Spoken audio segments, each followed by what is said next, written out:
Hi friends, welcome. ഇന്ന് നമ്മൾ നല്ല ഹെൽത്തി ആയിട്ടുള്ളൊരു പലഹാരമാണ് തയ്യാറാക്കുന്നത്.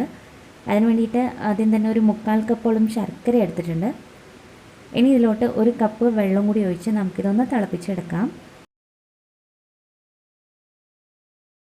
അപ്പോൾ ശർക്കര ഇവിടെ നല്ലപോലെ തന്നെ തിളച്ച് കിട്ടിയിട്ടുണ്ട്. ഇനി നമുക്കിതൊന്ന് അരിച്ചെടുക്കണം. അരിച്ചതിന് ശേഷം വീണ്ടും മറ്റൊരു ബൗളിലേക്ക് മാറ്റാം. ഇതെന്തായാലും അരിച്ചെടുക്കണം, അഴുക്കൊക്കെ കാണും. ഇനി ഇതിലോട്ട് 1/4 കപ്പ് തന്നെ അരിപ്പൊടിയും കൂടി ചേർക്കുന്നുണ്ട്. ഇപ്പോൾ ശർക്കരയും അരിപ്പൊടിയും ഒരേ അളവിൽ തന്നെയാണ് എടുത്തിരിക്കുന്നത്. ഇതിപ്പോൾ നല്ല മധുരം കാണും. അപ്പോൾ ഇത്രയും മധുരം വേണ്ടെങ്കിൽ നമുക്ക് 1/2 കപ്പ് ശർക്കരയും 1/4 കപ്പ് അരിപ്പൊടി എന്ന കണക്കിൽ വേണമെങ്കിലും നമുക്ക് എടുക്കാവുന്നതാണ്. അരിപ്പൊടി വറുത്ത അരിപ്പൊടിയോ വറുക്കാത്ത അരിപ്പൊടിയോ ഏത് വേണമെങ്കിലും ഉപയോഗിക്കാം.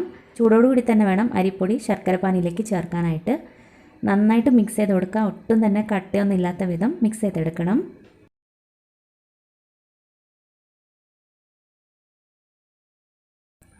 അപ്പോൾ നമ്മളിത് മിക്സ് ചെയ്തെടുത്തു. ഇതുപോലെ നല്ല സ്മൂത്തായിട്ട് വേണം മിക്സ് ചെയ്തെടുക്കാനായിട്ട്. അപ്പോൾ അരിപ്പൊടിയല്ല, നമുക്ക് ഗോതമ്പൊടി വെച്ചിട്ടും ഇത് ഉണ്ടാക്കാം. അല്ലെങ്കിൽ അരിപ്പൊടിയും ഗോതമ്പൊടിയും പകുതി അളവിലെടുത്തിട്ടും ഉണ്ടാക്കാം. അപ്പോൾ ഇത് മാറ്റി വയ്ക്കുക. ഇനി മറ്റൊരു പാനിലേക്ക് 1 ടീസ്പൂൺ നെയ്യ് ഒഴിച്ചിട്ടുണ്ട്. ഇനി ഇതിലോട്ട് ചെറുപഴമാണ് എടുക്കുന്നത്. 3 ചെറുപഴം ഇതുപോലെ ചെറുതായിട്ട് കട്ട് ചെയ്തെടുത്തിട്ടുണ്ട്. ഇതിലേക്ക് ചേർത്ത് ഒന്ന് വഴറ്റിയെടുക്കണം. ചെറുപഴം അല്ലാതെ ഏത് തരം പഴം വെച്ചിട്ട് നമുക്കിത് ഉണ്ടാക്കിയെടുക്കാം. റോബസ്റ്റ പഴമായാലും കുഴപ്പമൊന്നുമില്ല. അപ്പോൾ നന്നായിട്ട് ഇതൊന്ന് വഴറ്റിയെടുക്കുക. അതിന് ശേഷം നമ്മൾ ഈ സ്പൂൺ വെച്ച് തന്നെ ചെറുതായിട്ടൊന്ന് ഉടച്ചു കൊടുക്കണം. അപ്പോൾ ചെറിയ പീസസ് ആയിട്ട് കിട്ടും. ഒരുപാടങ്ങ് പേസ്റ്റ് പോലെ ആക്കണ്ട, കുറച്ച് ചെറിയ പീസസ് ആക്കി ഉടച്ചെടുത്താൽ മതി. ഇപ്പോൾ ചെറുപഴം ആകുമ്പോൾ കുറച്ചും കൂടി നല്ല ടേസ്റ്റാണ്. അപ്പോൾ നന്നായിട്ട് ഉടച്ചെടുത്തതിന് ശേഷം 1/4 കപ്പ് തേങ്ങയും കൂടി ചേർക്കുന്നുണ്ട്. തേങ്ങ നമുക്ക് കൂട്ടിയും ചേർക്കാം. ഇനി കുറച്ച് കപ്പലണ്ടി, വറുത്ത കപ്പലണ്ടിയാണ്, അത് ചെറുതായിട്ടൊന്ന് ക്രഷ് ചെയ്തെടുത്തതാണ്. അതും കൂടി ചേർത്തിട്ട് ഇതെല്ലാം കൂടി ഒന്ന് വീണ്ടും വഴറ്റിയെടുക്കാം. കപ്പലണ്ടിക്ക് പകരം നമുക്ക് കാഷ്നട്ടോ അതുപോലെ ഏത് ഡ്രൈ ഫ്രൂട്ട്സ് വേണമെങ്കിലും ചേർക്കാവുന്നതാണ്. കപ്പലണ്ടി ആകുമ്പോൾ നമുക്ക് എപ്പോഴും വീട്ടിൽ കാണുമല്ലോ, അപ്പോൾ അത് നമുക്ക് ചേർക്കാവുന്നതാണ്. മാത്രമല്ല നല്ല ടേസ്റ്റും ആയിരിക്കും. ചെറുതായിട്ടൊന്ന് ക്രഷ് ചെയ്ത് ചേർത്താൽ മതി. ഇപ്പോൾ ഒരു 2-3 മിനിറ്റ് ഇതുപോലെ ഒന്ന് വഴറ്റിയെടുത്താൽ മതി. ഇനി ഇത് ചൂടോടുകൂടി തന്നെ നമ്മൾ നേരത്തെ തയ്യാറാക്കി വെച്ചിരിക്കുന്ന ആ മാവിലേക്ക് ഇട്ട് വീണ്ടും ഒന്ന് മിക്സ് ചെയ്തെടുക്കണം. ഇനി ഇതിലേക്ക് ഒരു മണത്തിന് വേണ്ടിയിട്ട് 1/4 ടീസ്പൂൺ ചെറിയ ജീരകവും 1 ഏലക്കയും കൂടി ചതച്ചെടുത്തതാണ്, അത് ചേർക്കാം. പിന്നെ 1 നുള്ളു ഉപ്പും കൂടി ചേർക്കുന്നുണ്ട്. അപ്പോൾ കുറച്ച് സമയമാകുമ്പോഴേക്കും ഇതൊന്ന് കട്ടിയായിട്ടുണ്ട്. പിന്നെ ഈ പഴത്തിൻ്റെ കൂട്ടും കൂടി ചേർക്കുമ്പോഴേക്കും കുറച്ചും കൂടി ഇതൊന്ന് കട്ടിയാവും. അപ്പോൾ നല്ലപോലെ തന്നെ ഇത് ഇളക്കി യോജിപ്പിച്ചെടുക്കാം.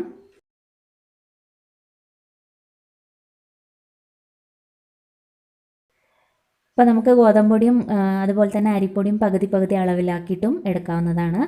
അപ്പോൾ നമ്മൾ നന്നായിട്ട് മിക്സ് ചെയ്തെടുത്തു. പരുവത്തിൽ വേണം ആക്കിയെടുക്കാനായിട്ട്. ഒരുപാട് ലൂസും അല്ല, അതേസമയം ഒരുപാടങ്ങ് കട്ടിയായിട്ടും അല്ല ഉള്ളത്. അപ്പോൾ ഇതുപോലെ മിക്സ് ചെയ്തെടുക്കുക. ഇനി നമുക്കിത് ഉണ്ടാക്കിയെടുക്കാം. അപ്പോൾ അതിനായിട്ടൊരു വാഴയിലാണ് എടുത്തിരിക്കുന്നത്. ഇതിലേക്ക് നമുക്കൊരു 2 സ്പൂൺ മാവ് വെച്ചതിന് ശേഷം ചെറുതായിട്ടൊന്ന് ഷേപ്പ് ചെയ്ത് കൊടുക്കാം. ഒരുപാടങ്ങ് കട്ടിയിലാക്കരുത്, കുറച്ച് കനം കുറച്ചിട്ടാക്കിയാലായിരിക്കും നല്ലത്. ഷേപ്പിൽ വേണമെങ്കിൽ നമുക്ക് ഇതൊന്ന് പരത്തിയെടുക്കാം. ഇനി നമുക്കിത് 2 സൈഡിൽ നിന്ന് ഒന്ന് കവർ ചെയ്തെടുക്കണം. അപ്പോൾ ഇതേ രീതിയിൽ തന്നെ ബാക്കിയുള്ളത് നമുക്ക് റെഡിയാക്കി എടുക്കാം. ഇനി നമുക്ക് അതിലേക്ക് മാറ്റാം. അപ്പോൾ നേരത്തെ വെള്ളം നന്നായിട്ട് തിളച്ച് വന്നിട്ടുണ്ട്. അപ്പോൾ ഇത് ഓരോന്നും സ്റ്റീമറിലേക്ക് വെച്ചതിന് ശേഷം അടച്ചു വെച്ച് കുക്ക് ചെയ്തെടുക്കാം. ഒരു 10 മുതൽ 15 മിനിറ്റ് ഹൈ ഫ്ലെയിമിലിട്ട് കുക്ക് ചെയ്തെടുത്താൽ മതി. ഇതിപ്പോൾ ആയിട്ടുണ്ട്. ഇത് ഒരു 15 മിനിറ്റായി കുക്ക് ചെയ്യാൻ വെച്ചിട്ട് നന്നായിട്ട് തന്നെ വെന്ത് കിട്ടിയിട്ടുണ്ട്. അപ്പോൾ നമുക്കിത് ഇനി പ്ലേറ്റിലേക്ക് മാറ്റാം. അപ്പോൾ ഇതിപ്പോൾ റെഡി ആയിട്ടുണ്ട്. നല്ല ചൂടാണ്. അപ്പോൾ നല്ല പോലെ തന്നെ വെന്ത് കിട്ടിയിട്ടുണ്ട്. അതുപോലെ നല്ല ടേസ്റ്റാണ് ഇത് കഴിക്കാനായിട്ട്. ആ പഴവും കപ്പലണ്ടിയും കൂടിയൊക്കെ ചേർന്ന് കഴിക്കുമ്പോൾ നല്ല ടേസ്റ്റാണ്. പെട്ടെന്ന് നമുക്ക് ഉണ്ടാക്കിയെടുക്കാൻ പറ്റുന്ന ഒരു ഹെൽത്തി ഈവനിങ് സ്നാക്കാണ്. അപ്പോൾ ഈ ഒരു റെസിപ്പി എന്തായാലും ഒന്ന് ട്രൈ ചെയ്തിട്ട് അഭിപ്രായങ്ങളൊക്കെ അറിയിക്കും. വീഡിയോ ഇഷ്ടപ്പെട്ടാൽ ലൈക്ക് ചെയ്യാനും സബ്സ്ക്രൈബ് ചെയ്യാനും മറക്കരുത്.